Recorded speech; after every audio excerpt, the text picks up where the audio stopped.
For this video, we will be demonstrating basic checkpoint setup with one and multiple units.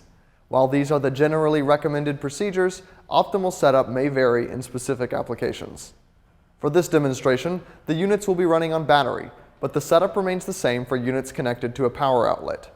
First, we'll demonstrate a single unit setup with one walkthrough and one divesting table.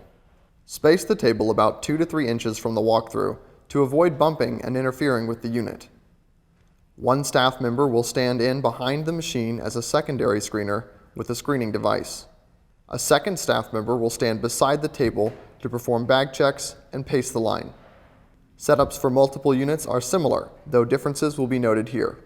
For each 2 units, you will have a table, 2 to 3 inches of separation, a walkthrough, 3 to 4 inches of space, about the length of a fist on its side, a second walkthrough, 2 to 3 inches of space, and another table.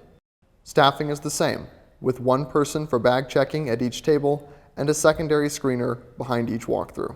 If additional staff are available, including a pacer ahead of the walkthroughs is recommended to keep the flow of patron traffic smooth. For additional units, units should be spaced with about 6 feet between units of each pair. This is approximately the space required to put the 2 tables with their respective bag checkers between unit pairs.